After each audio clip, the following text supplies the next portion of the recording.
Alors, euh, aujourd'hui, je vais parler d'un film.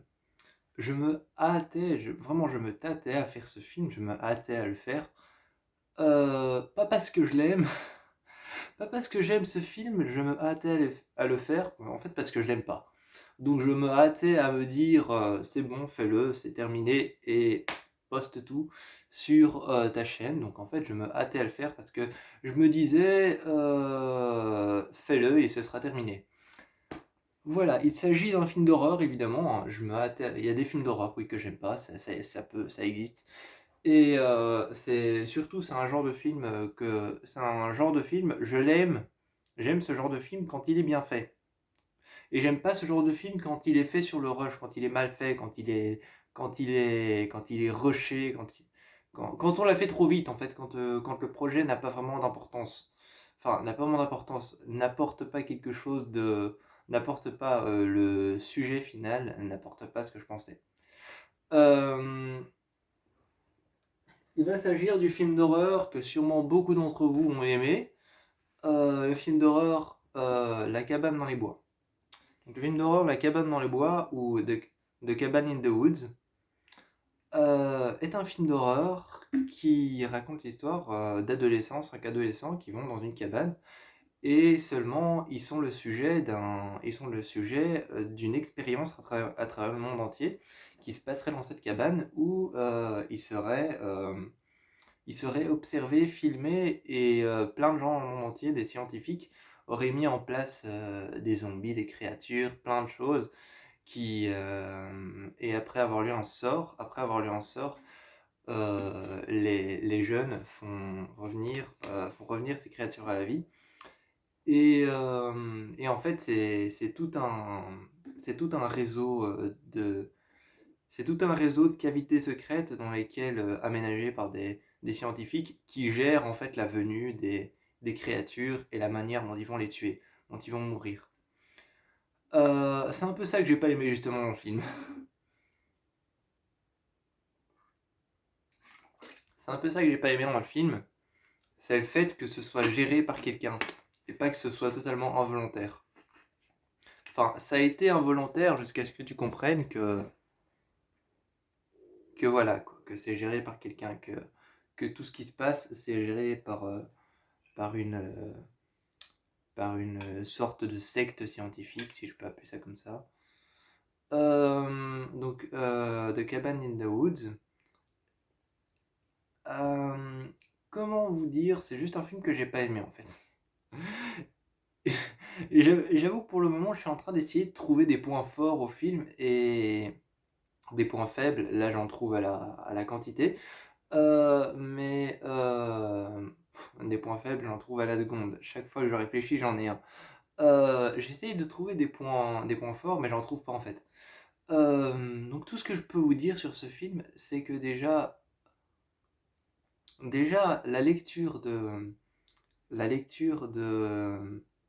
l'incantation, parce que c'est une incantation, c'est pas comme dans Evil Dead, un livre qu'on lit et ils doivent lire toutes les pages du bouquin ils doivent lire tout le bouquin pour libérer le démon. Non, là c'est une incantation, donc c'est juste genre à une page il y a une incantation, on la lit et c'est bon, on a fait ressortir quelque chose. Déjà pendant la lecture de l'incantation, t'as un personnage incarné par une actrice que j'aime bien, qui lit cette incantation et t'as tout le monde autour d'elle qui lui dit non, arrête. T'en as quelques-uns qui disent non, allez, continue, je veux savoir ce que ça dit, je veux savoir ce que c'est. Et euh, et et t'en as d'autres qui sont pas très chauds pour le faire.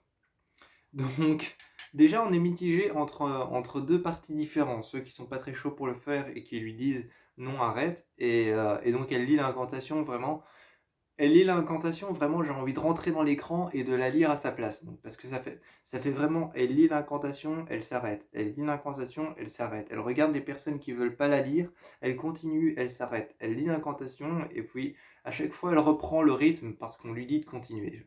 Genre voilà, et j'ai eu envie de rentrer dans l'écran pour lui péter la gueule et lire l'incantation à sa place. Juste lire l'incantation à sa place. Voilà, donc déjà, ça c'est un très mauvais point pour le film. Déjà, ça m'a fait tout drôle de voir, si je me rappelle bien, Chris Hemsworth dans ce film, mais tout jeune, tout jeune. Vraiment, vraiment tout jeune. Ça me fait très bizarre de le voir tout jeune dans ce film. Euh,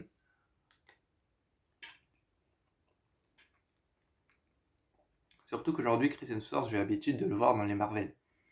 Je suis pas casé Marvel, mais je sais qu'il est, je sais que on a l'habitude de le voir dans les Marvel. Et moi, quand j'ai dit qu'il y avait Chris Hemsworth dans ce film à une copine, elle m'a dit qu'il jouait Thor ou quelque chose comme ça dans les Marvel. Bref. Bref, ça c'est quelque chose qui m'a fait tout drôle. Et deuxième mauvais point. Quand quand il traverse la route, une sorte de route sur le bord des montagnes, à un moment, on voit qu'il y a un dôme à cause d'un aigle qui se prend le dôme en pleine gueule et ce dôme renferme la cabane en fait, passe tout autour des alentours de la cabane.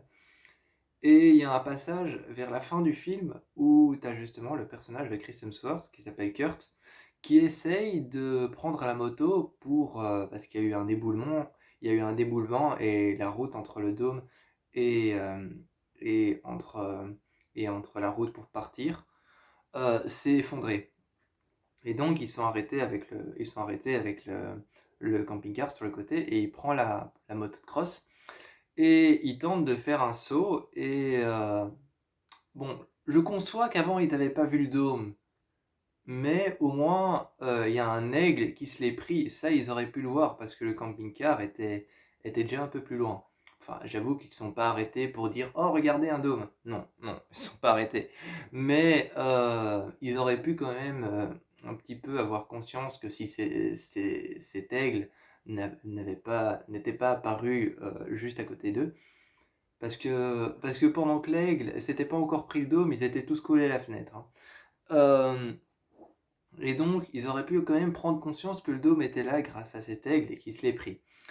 Et à la fin du film, ils retournent à cet endroit en sachant quelque part qu'il y a un dôme et ils sautent en moto de cross. Et j'ai trouvé ça totalement ridicule. Pas drôle, hein, mais ridicule. C'était peut-être censé être drôle. C'était peut-être censé être drôle, mais j'ai trouvé ça totalement ridicule que quand il fait le saut et qu'il se prend le, le dôme, eh bien, vraiment, il cogne le dôme, et puis tu vois tous ses amis qui se penchent en avant pour regarder en bas, jusqu'où il va tomber, et tu vois sa moto, ou alors lui, je sais pas, enfin en tout cas son corps et sa moto, qui continue à toucher le dôme en bas, et tu vois, et le dôme, t'entends des petits, des petits coups sur le dôme qui continuent, et tu vois le gars qui continue à tomber en touchant le dôme. J'ai trouvé ça complètement ridicule. J'ai trouvé ça que c'était une scène complètement ridicule, que ça n'avait aucun... Pas que ça n'avait aucun intérêt, ça avait un intérêt dans le film pour leur montrer qu'il pouvait plus jamais s'échapper. Mais c'était complètement ridicule parce que c'était vraiment, c'est comme si tu traitais tes personnages de ton histoire comme des petits machins sans importance. Enfin, ce qui est un peu le but d'un film d'horreur. Quand tu fais un film d'horreur, tu traites un peu tes personnages comme des pauvres machins sans importance. Euh, mais là, voilà, vous voyez ce que je veux dire, quoi. Et il y a un seul moment qui est super impressionnant dans ce film, j'avoue. C'est un moment qui est très impressionnant. Attendez 2 minutes. Non. Mais j'ai cru que mon chat était en train de gratter à la porte. Eh ben non. Willy?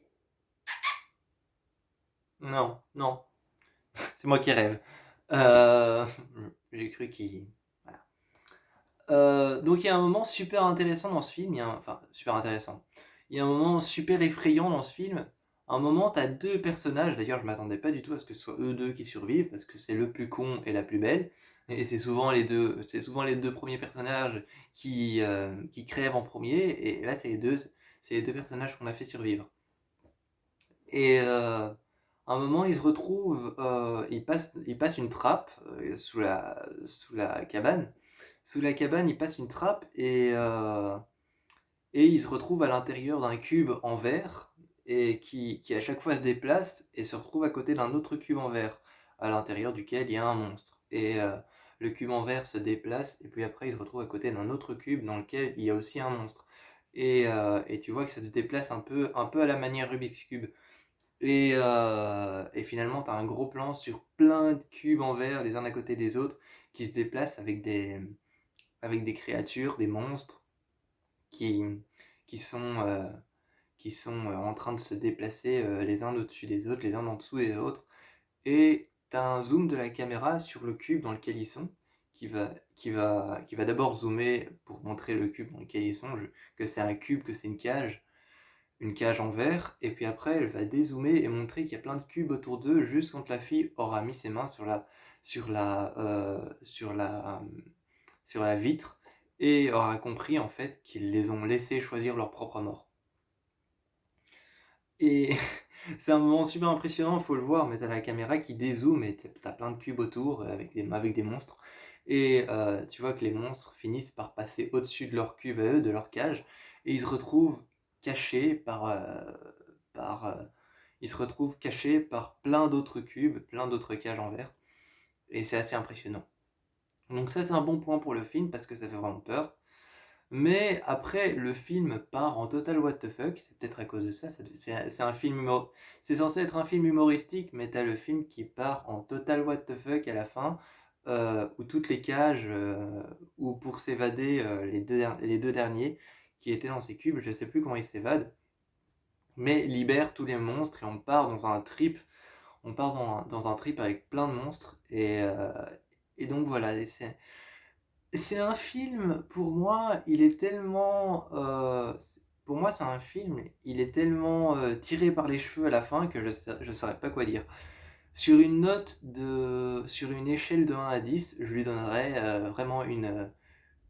je lui donne, sur une échelle de 1 à 10, je lui donnerais la cote de 3 ou 4. Pas plus.